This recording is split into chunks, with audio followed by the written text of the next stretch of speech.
15 साल की सरकार भाजपा की रही है, बीच में सिर्फ 5 साल का ही ब्रेक मिला था भाजपा को, तो कहीं ना कहीं यह समस्या थ्रू आउट बनी ही हुई है।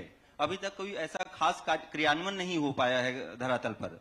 देखिए, 15 सालों में हमने जो किया, जो व्यवस्था खड़ा किया, मैं बस्तर की ही बात कर लूं।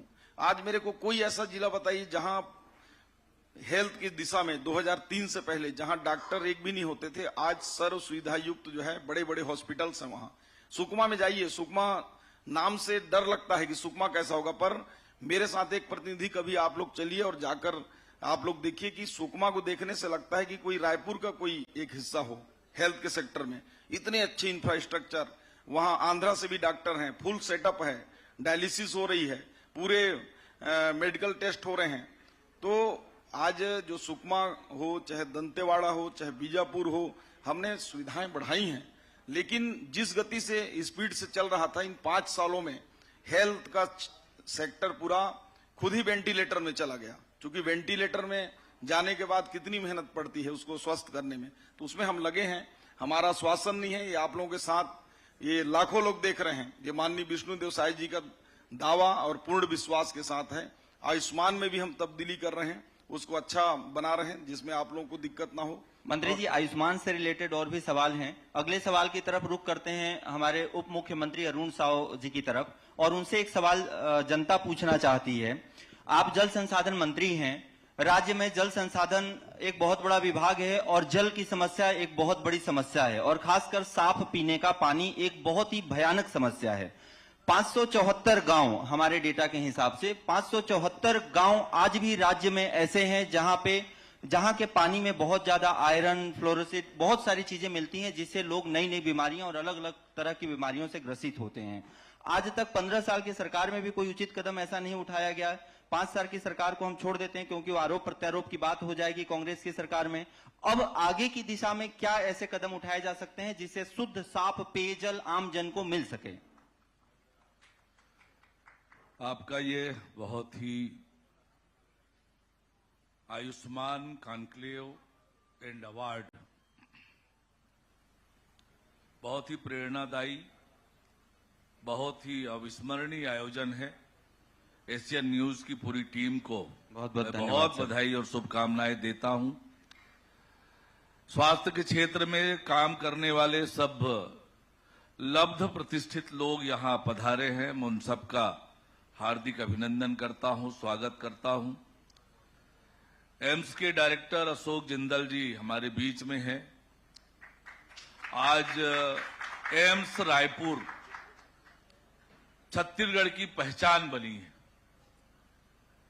और जिस प्रकार की स्वास्थ्य सेवा एम्स रायपुर कर रही है, अद्भुत है। और इसका मतलब यह नहीं है कि अन्य जो शिक्षा के संस्थान है वो छत्तीसगढ़ के लोगों को स्वास्थ्य सुविधाएं उपलब्ध नहीं करा रहे हैं। स्वास्थ्य चिकित्सा के क्षेत्र में छत्तीसगढ़ अब बहुत समृद्ध हो चला है। निजी क्षेत्र के चिकित्सालय हो, शासकीय चिकित्सालय हो, 2003 से पहले हमारे प्रदेश में कितने मेडिकल कॉलेज हुआ करते थे, आज कितने मेडिकल कॉलेज हो गए हैं। ये स्वास्थ्य का एक बड़ा मापदंड है, और ये सही है कि और आवश्यकता है, और उसमें इंप्रूवमेंट की आवश्यकता है, स्वास्थ्य सुविधाएं बढ़ाने की आवश्यकता है, और नीचे तक लेकर जाने की आवश्यकता है। यह सही है। इस दिशा में जैसे माननीय स्वास्थ्य मंत्री जी ने बताया, सरकार पूरी गंभीरता से प्रयास कर रही है।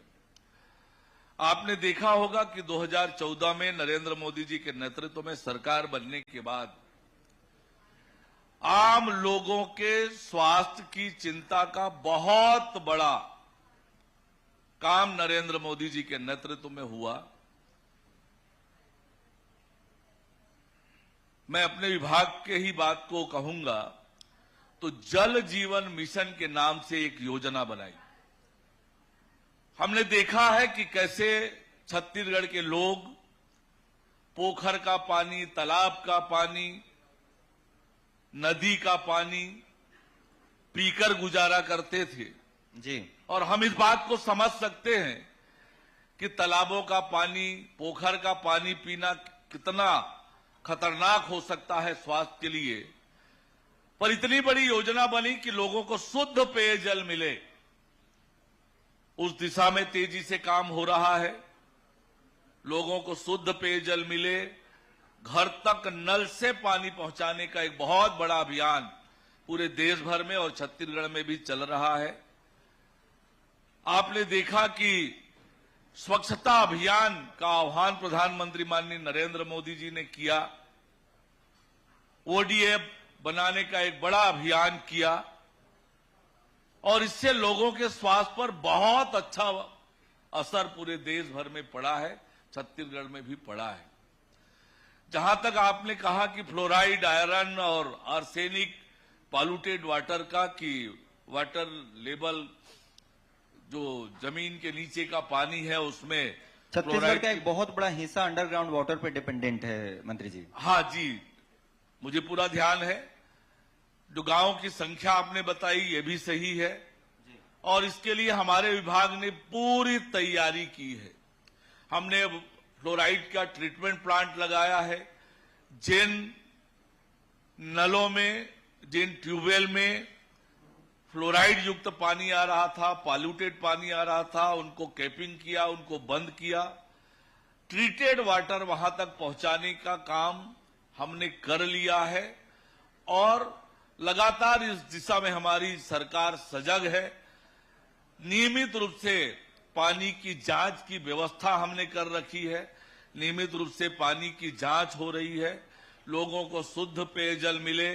भारत सरकार की भी अपनी योजना है, अमृत मिशन योजना, उसके माध्यम से भी लोगों को शुद्ध पानी पहुंचाने का काम हो रहा है और हमारी सरकार प्रतिबद्ध है लोगों को शुद्ध पेयजल देने के लिए, ताकि लोगों के स्वास्थ्य पर उसका विपरीत असर ना हो। जी साहू जी, एक दुष्यंत कुमार का शेर है कि यहां तक आते आते सूख जाती हैं सैकड़ों नदियां, यहां तक आते आते सूख जाती हैं सैकड़ों नदियां। मैं जानता हूं कि पानी कहां ठहरा हुआ होगा। अभी हमने देखा कि अभी बरसात बमुश्किल हमारे छत्तीसगढ़ में जिस तरह बरसात होनी थी अभी तक नहीं हुई है और अभी हम थोड़े दिन पहले तक पेयजल संकट से जूझ रहे थे। आप जल संसाधन विभाग देखते हैं, नल जल योजना को लेकर भी पूरे छत्तीसगढ़ और पूरे देश में कई तरह की बातचीत है, वो आप मुझसे बेहतर जानते हैं कि उसमें किस तरह की बातचीत हुई। पर अभी जल जनित बीमारियां जो है लगातार हो रही हैं और पानी जिस तरह संचय होना चाहिए, फिर हमारे सामने एक बड़ा संकट पानी का आने वाले दिनों में आएगा। इसको लेकर किस तरह की आपकी योजना है?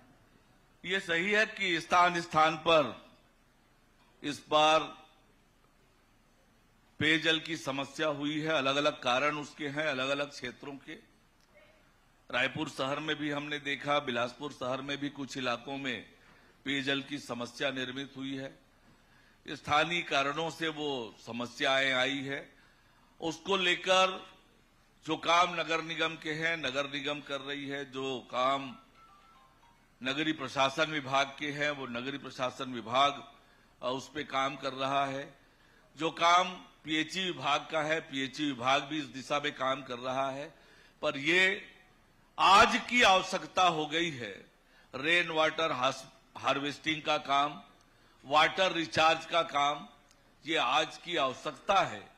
लोगों को भी इस दिशा में जागरूक होना पड़ेगा कि किस प्रकार से जल संचय करें। जिस प्रकार से वाटर लेवल लगातार नीचे जा रहा है, ये सबके लिए चिंता का विषय है और जनता को भी इस दिशा में जागरूक होकर काम करना पड़ेगा।